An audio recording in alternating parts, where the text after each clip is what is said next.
استغفار کرنا، توبہ کرنا، گناہ یاد کر کے شرمندہ ہونا، یہ اللہ کو کتنا پسند ہے.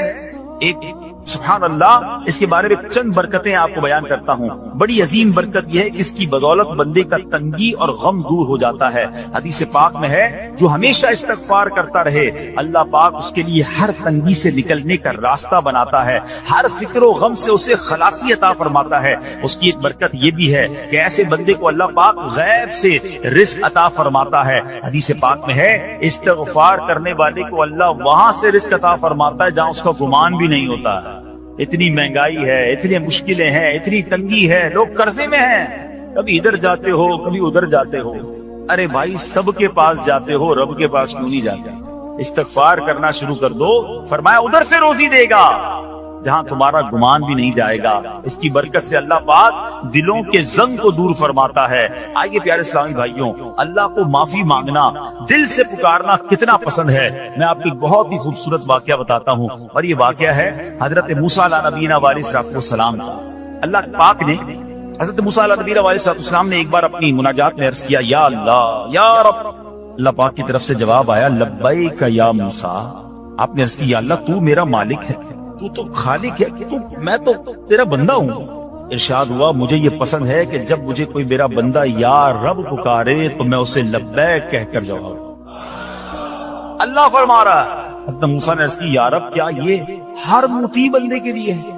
کیا ہر نیک آدمی کے لیے ایسا ہے کہ جب تجھے وہ پکارے تو لبیک فرماتا ہے؟ سنو اللہ فرماتا ہے ہاں بلکہ ہر گناہگار بندے کے لیے بھی ہے. حضرت موسیٰ نے عرض کی یا اللہ فرما بردار تو تیری اطاعت کرتا ہے.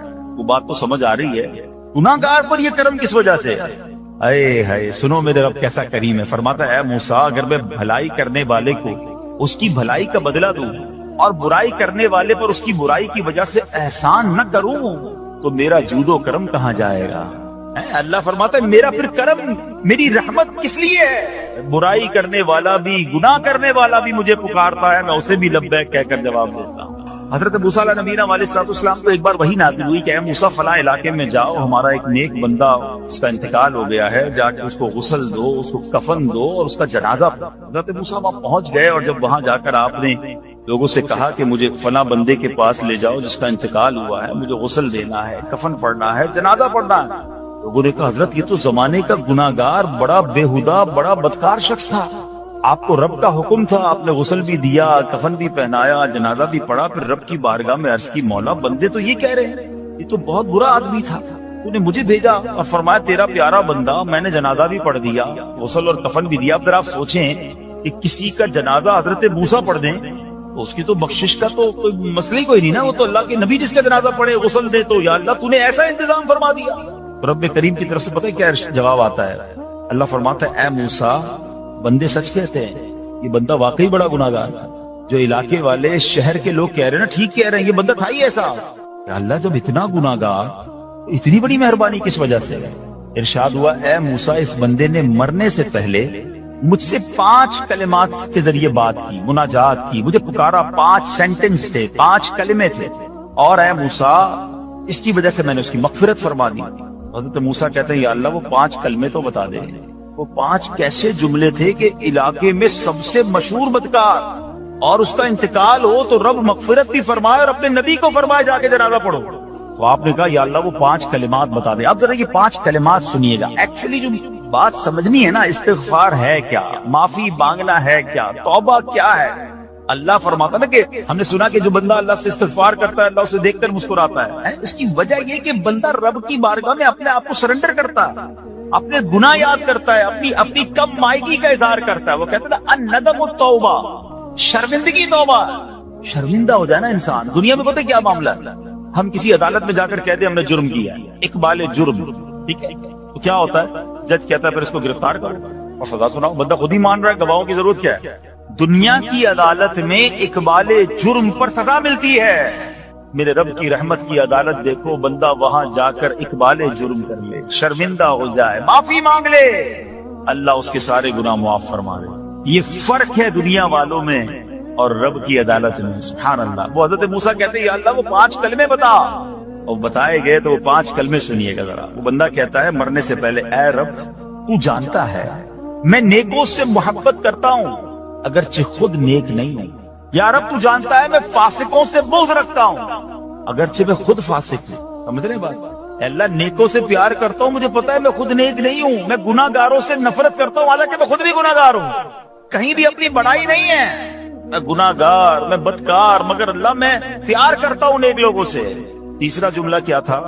یا رب اگر مجھے معلوم ہو جائے کہ میرے جنت میں داخل ہونے سے تیری ملکیت میں کوئی کمی آ جائے گی، اے اللہ میں تجھ سے پھر جنت کا سوال کرنا چھوڑ دوں.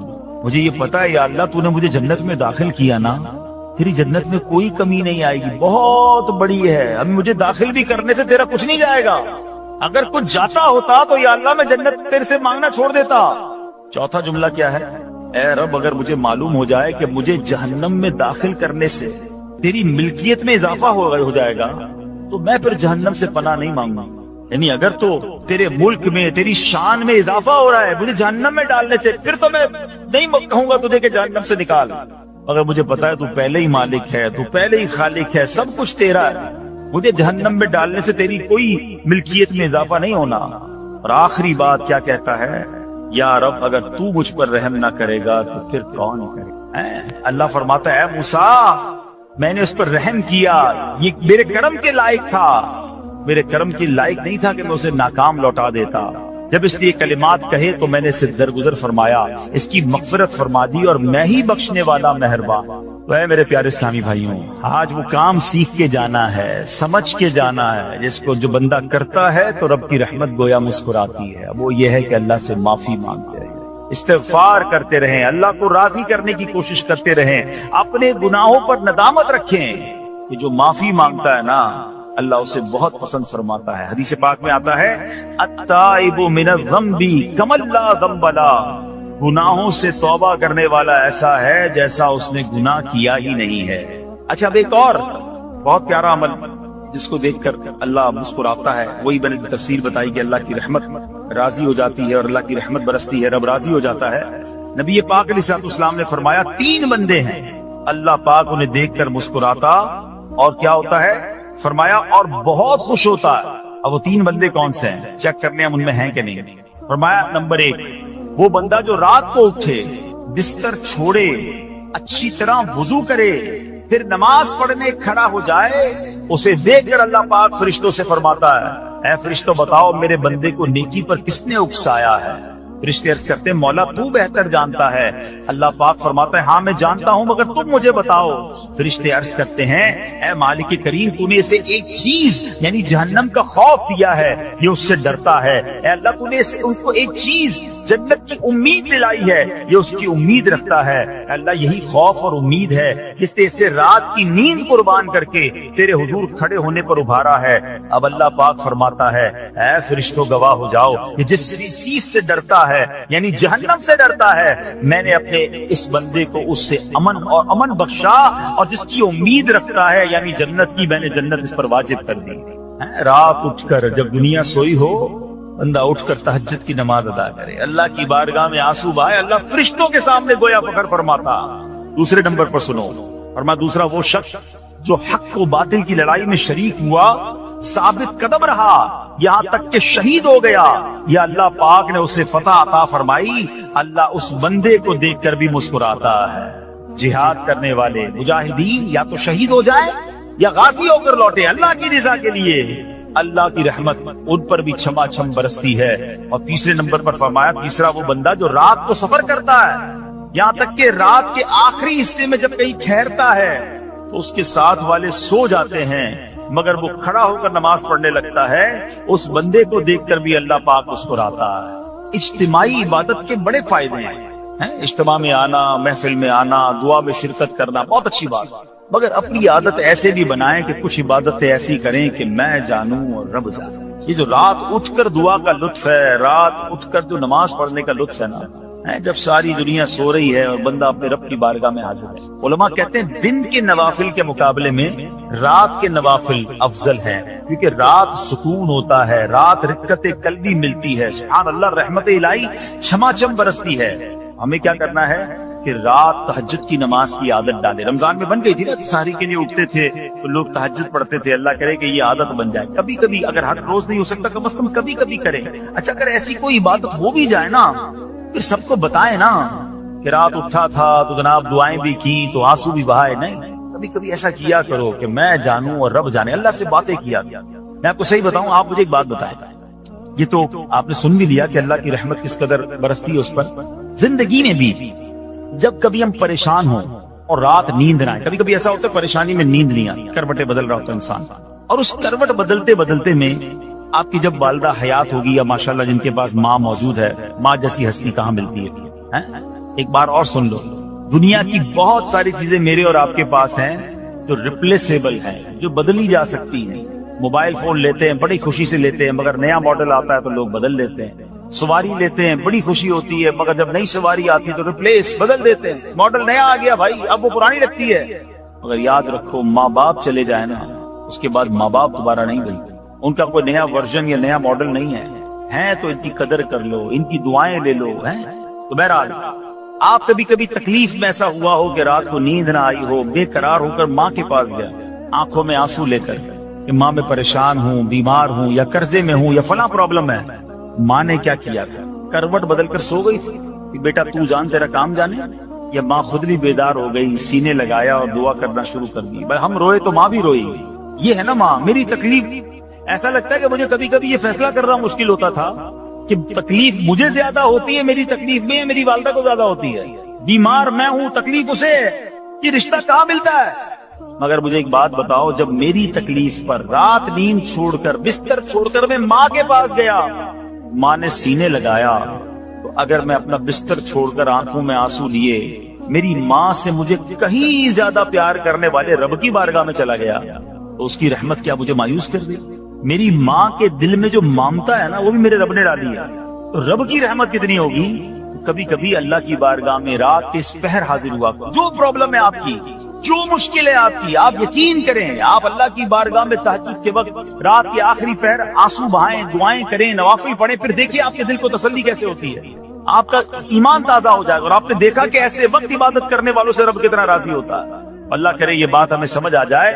اسی طرح عظیم صحابی حضرت عبداللہ ابن مسعود رضی اللہ عنہ سے روایت ہے, پیارے آقا مکی مدنی مصطفیٰ صلی اللہ تعالی علیہ وسلم نے فرمایا, ایک بندہ رات کو اٹھتا ہے, اچھی طرح وضو کرتا ہے, پھر اللہ پاک کی حمد کرتا ہے, اس کی بزرگی بولتا ہے, اپنے نبی علیہ الصلوۃ والسلام پر درود پڑھتا ہے, قرآن کھول کر پڑھنا شروع کر دیتا ہے. یہ وہ بندہ ہے جسے دیکھ کر اللہ پاک مسکراتا ہے اور فرماتا ہے, دیکھو میرا بندہ عبادت کر رہا ہے جبکہ اسے میرے سوا کوئی نہیں دیکھ رہا.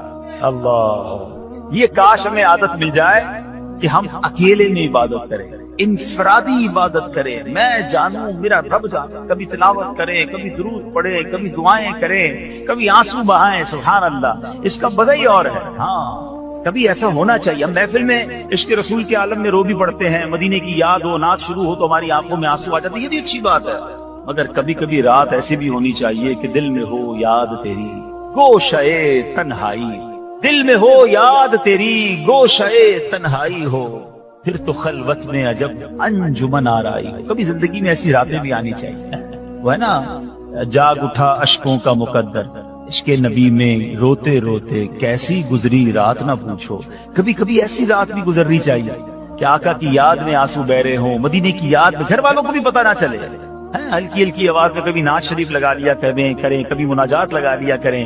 ہم پتہ نہیں کیا دیکھتے دیکھتے سوتے ہیں. کاش انہی تصورات میں آنکھیں بند ہوں کہ میں سو جاؤں یا مصطفیٰ کہتے کہتے, میں سو جاؤں یا مصطفیٰ کہتے کہتے, کھلے آنکھ صلی علی کہتے.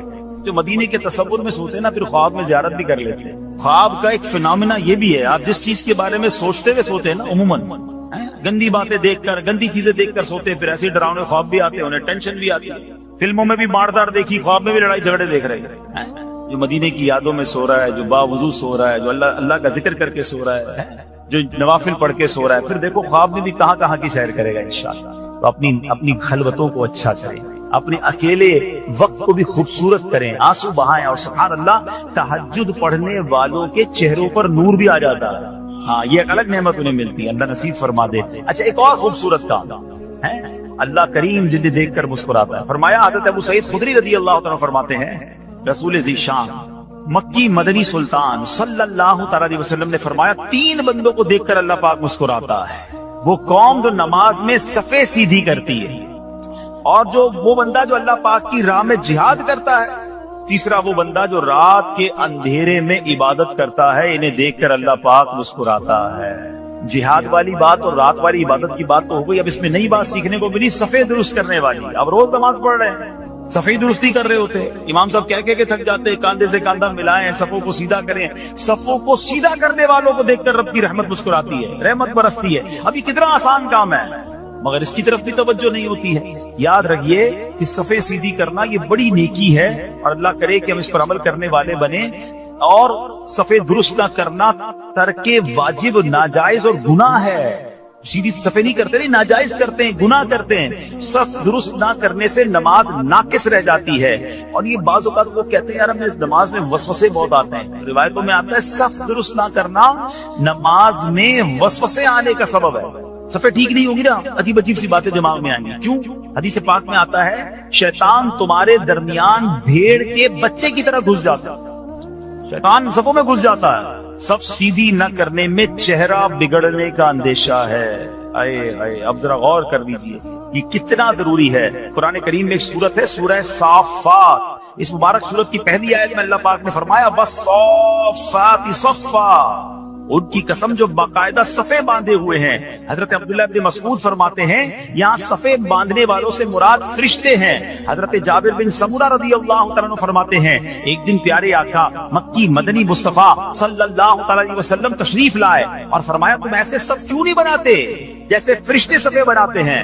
ہم نے عرض کی یا رسول اللہ صلی اللہ علیہ وسلم فرشتے کیسے صف بناتے ہیں؟ فرمایا پہلے اگلی صف مکمل کرتے ہیں اور خوب مل کر کھڑے ہوتے ہیں۔ سبحان اللہ، مبارک ہو مسلمانوں کو صفیں سیدھی کرتے ہیں، اچھی طرح کاندھے سے کاندھا ملاتے ہیں، گویا یہ فرشتوں کا کام کر رہے ہیں، فرشتوں والا کام کر رہے ہیں۔ تفسیر طبری میں ہے فاروق اعظم رضی اللہ عنہ کا یہ معمول تھا، جب نماز پڑھانے لگتے تو نمازیوں کو فرماتے صفیں سیدھی کر لو، اے فلاں ذرا آگے ہو جاؤ، اے فلاں ذرا پیچھے ہو جاؤ۔ پھر فرماتے بے شک اللہ پاک تمہیں فرشتوں کی طرح دیکھنا پسند فرماتا ہے۔ تو صفیں سیدھی رکھنا یہ فرشتوں کا انداز ہے، اور اللہ کی رحمت خوب برستی ہے، گویا رب مسکراتا ہے انہیں دیکھ کر۔ تو اے میرے پیارے اسلامی بھائیوں، اور بھی بہت سارے کام ہیں جس کو دیکھ کر، جن کو کرنے سے اللہ کی رحمت چھما چھم برستی ہے۔ بہرحال جب نے 3-4 باتیں سنی ہیں، آج سے اس کو نیت کر لیتے ہیں کہ خوب اللہ کی بارگاہ میں ہم استغفار کریں گے، اپنے گناہوں پر معافی مانگیں گے۔ انشاءاللہ راتوں کو اٹھ کر جب لوگ سو رہے ہوں گے اللہ کی بارگاہ میں عبادت کریں گے۔ اسی طرح فرمایا کہ صفوں کو درست کریں گے، اور انشاءاللہ رب کی بارگاہ سے خوب رحمتیں لوٹیں گے۔ اے میرے پیارے اسلامی بھائیوں، یہ سب کب ہو سکے گا؟ کہ جب ہم اچھے ماحول میں رہیں گے۔ تہجد تو جب پڑھیں گے نا جب پہلے فرض پڑھیں گے، جس کی فرضی قضا ہو رہی ہے اس کو تہجد کی باری کب آئے گی؟ استغفار تو جب کرے گا جب ایسے ماحول میں آئے گا کہ جہاں گناہوں کو یاد دلا کر معافی مانگنے کا ہمیں انداز اور اس کی فکر دی جائے۔ تو آج کے اس پرفتن دور میں دعوت اسلامی کا یہ پیارا ماحول آپ کے سامنے ہے، اس ماحول سے وابستہ رہیں۔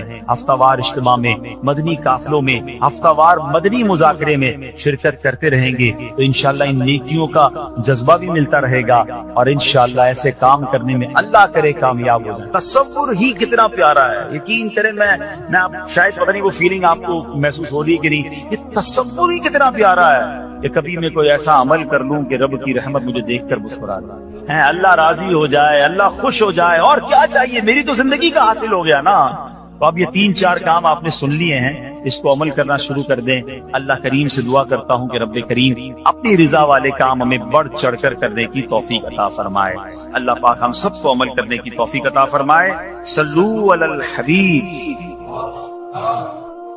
نبی پاک فرماتے ہیں قرآن پڑھنے والے کہ یہی لوگ اللہ والے اور خواص میں شامل ہیں، خاص لوگوں میں شامل ہیں، اللہ والے ہیں جو قرآن پڑھنے والے ہیں۔ اب سوچو کہ ہم قرآن کتنا پڑھتے ہیں۔ اب چند سورتوں کی فضیلت بھی سن لو۔ بندہ کہ یار پورا قرآن پڑھنے میں تو ٹائم لگے گا، پورا ہی پڑھنا ہے، لیکن جب موقع ملے تو میں کچھ آپ کو خاص صورتیں بتا دیتا ہوں جس کی برکتیں سنتے جاؤ۔ پیارے آقا علیہ الصلوۃ والسلام فرماتے ہیں اپنے گھروں کو قبرستان مت بناؤ، بے شک جس گھر میں سورہ بقرہ پڑھی جاتی ہے شیطان اس گھر سے بھاگ جاتا۔ جب جب ڈھائی پارے ہیں، 2.25 پارے ہیں، اگر صحیح پڑھنا ہے تو 1 گھنٹے میں ہو جاتی ہے سورہ بقرہ. 1 گھنٹہ نہیں، شیطان بھاگ جائے برکتیں آ جائیں گی نا. جس گھر میں شیطان ہوگا کدھر سے برکتیں آنی؟ سورہ بقرہ اپنے گھر میں پڑھیں. جب مہینے میں 1 بار پڑھ لیں. روز کا آدھا پارہ پڑھیں تو 4 دن میں 5 دن میں سورہ بقرہ ختم ہو جائے گی. پڑھنے والے تو بنے نا. سنیے سورہ کہف کی کیا فضیلت ہے. پیارے آقا علیہ الصلوۃ والسلام فرماتے ہیں جو سورہ کہف کی پہلی 10 آیتیں یاد کر لے دجال سے محفوظ رہے گا. صرف 10 آیتیں. ایک اور جگہ نبی پاک نے فرمایا جو سورہ کہف کی آخری 10 آیتیں یاد کر لے دجال سے محفوظ رہے گا. اور سبحان اللہ، اب جمعے کے دن سورہ کہف پڑھے، اس کی الگ فضیلت ہے. سورہ یاسین کثرت سے پڑھا کرے. پیارے آقا فرماتے ہیں بے شک ہر چیز کا دل ہے اور قرآن کا دل سورہ یاسین ہے. جو 1 مرتبہ سورہ یاسین پڑھے گا اس کے لیے 10 مرتبہ قرآن پڑھنے کا ثواب لکھا جائے. اللہ کی رحمت تو دیکھو، سورہ یاسین 12-10 منٹ میں پوری ہو جاتی ہے. 10 قرآن کا ثواب. ہم سے گھنٹوں ٹی وی دکھوا لو، ہم سے گھنٹوں فون پہ بات کروا لو، 10 منٹ سورہ یاسین کے لیے ٹائم نہیں نکلتا. کتنی دوری ہے قرآن سے. سوچئے سورہ دخان، یہ بھی تقریباً 3 صفحوں کی سورت ہے، بہت جلدی پوری ہو جاتی ہے. فضیلت سنو.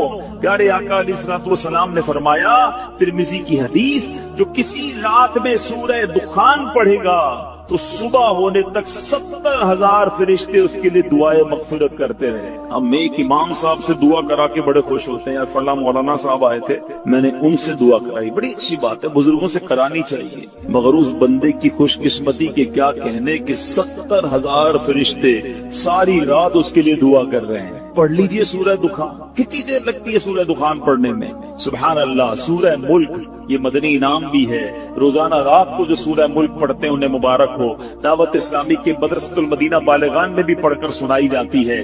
نبی پاک علیہ الصلوۃ والسلام نے فرمایا بے شک قرآن میں 30 آیتوں پر مشتمل ایک سورت ہے جو اپنے قاری کے لیے شفاعت کرتی رہے گی یہاں تک کہ اس کی مغفرت کر دی جائے گی. یہ تبارک الذی بیدہ الملک ہے. 30 آیتوں والی سورت ہے. چند منٹ لگتے ہیں. اے میرے میٹھے اسلامی بھائیوں، میں نے مختصر وقت میں آپ کو کچھ قرآن پاک کے فضائل بیان کیے ہیں، کچھ اہمیت اجاگر کرنے کی کوشش کی ہے. سورہ اخلاص کتنی مختصر سورت ہے. اللہ کی رحمت دیکھو ہم پر کتنا برسنا چاہتی ہے. پیارے آقا علیہ الصلوۃ والسلام نے فرمایا، مسلم شریف کی حدیث ہے، آقا فرماتے تم میں سے کوئی شخص رات میں 1/3 قرآن کیوں نہیں پڑھتا؟ 1/3 قرآن کیوں نہیں پڑھتا؟ صحابہ کرام نے عرض کیا حضور کوئی شخص 1/3 قرآن، 1/3 قرآن رات میں کیسے پڑھ سکتا ہے؟ نبی پاک علیہ الصلوۃ والسلام نے فرمایا قل هو اللہ احد 1/3 قرآن کے برابر ہے. گویا کوئی 3 بار سورہ اخلاص پڑھ لے پورے قرآن کا ثواب عطا. اور کمال کا وظیفہ ہے. مگر ہم غلطی یہ کرتے ہیں کہ ہم اتنے مبارک وظیفے کو کثرت سے نہیں پڑھتے. آج بہت خوبصورت ایک روایت سنانے جا رہا ہوں.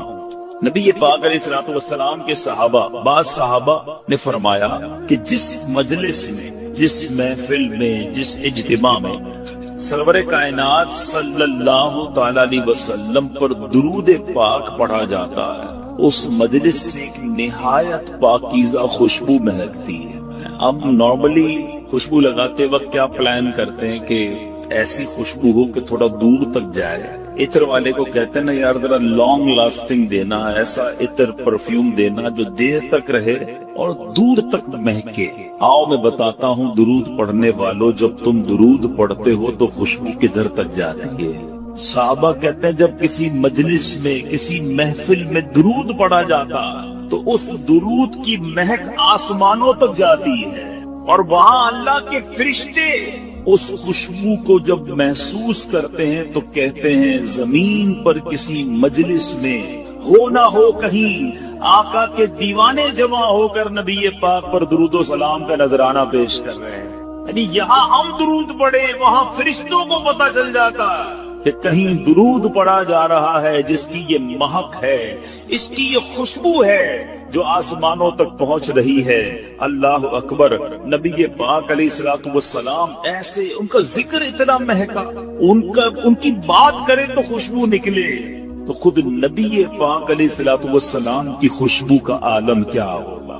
میں بڑے بڑے حسین بڑے اسپیشل لوگوں کی لوگ بات کرتے ہیں، لوگ کہتے ہیں بہت حسین ہے فلاں فلاں جناب، بڑا اس کو لوگ فالو کرتے ہیں، اس کے فینز ہیں، اس کے فالوورز ہیں۔ دنیا داروں کی جو محبت میں گرفتار ہیں، میں ایک سوال کرنا چاہتا ہوں، ساری دنیا میں کوئی کتنا ہی حسین کیوں نہ ہو، اس کے پسینے سے بدبو آتی ہے، ٹھیک ہے نا جناب؟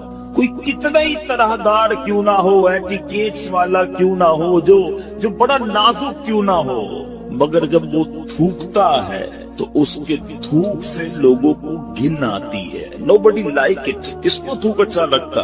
میں سرور کائنات علیہ الصلوۃ والسلام کے مبارک چہرے کی بات نہیں کروں گا کہ اس چہرے میں تو رب نے کیسا حسن عطا فرمایا کہ مولانا حسن رضا خان صاحب لکھتے ہیں، ایسا تجھے خالق نے طرح دار بنایا، ایسا تجھے خالق نے طرح دار بنایا، یوسف کو تیرا طالب دیدار بنایا، کونین بنائے گئے سرکار کی خاطر، کونین کی خاطر تمہیں سرکار بنایا۔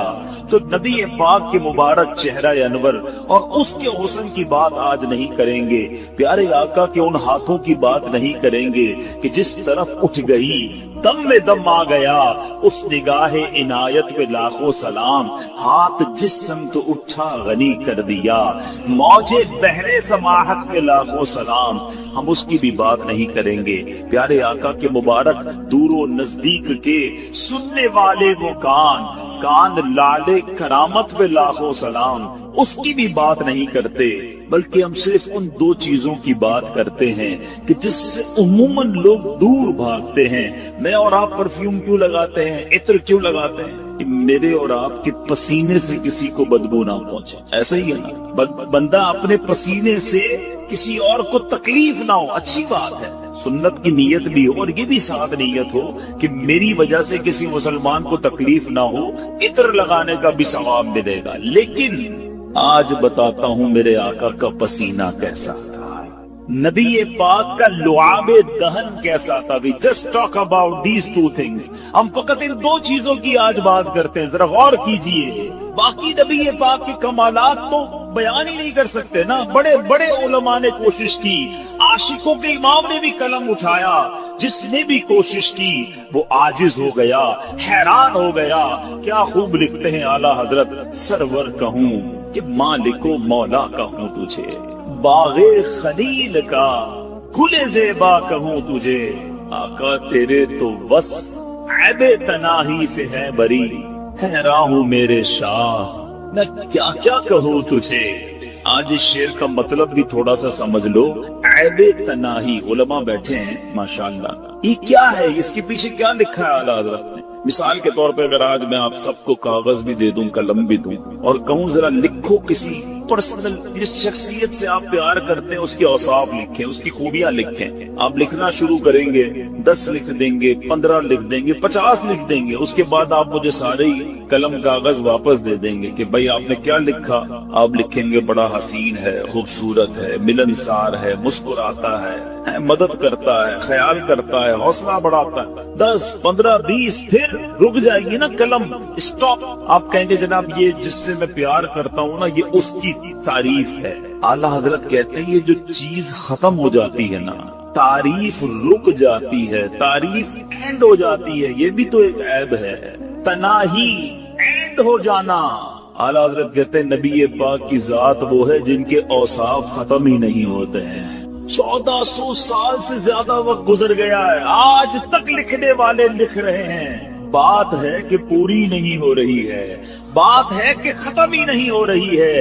امام لکھتے ہیں تیرے تو وصف عیب تناہی سے ہیں بری، حیران ہوں میرے شاہ میں کیا کیا کہوں تجھے، لیکن رضا نے ختم سخن اس پہ کر دیا، خالق کا بندہ خلق کا آقا کہوں تجھے۔ تو نبی پاک علیہ الصلوۃ والسلام کی فقط ان دو چیزوں کی بات کرتے ہیں۔ آپ نے ذکر مصطفیٰ درود پاک کے بارے میں سنا نا کہ آقا کا ذکر کرو تو آسمان تک خوشبو جاتی ہے، کیوں نہ خوشبو جائے؟ نبی پاک خود کتنے مہکے مہکے، اللہ اکبر۔ میرے آقا جس گلی سے گزر جاتے ہیں نا،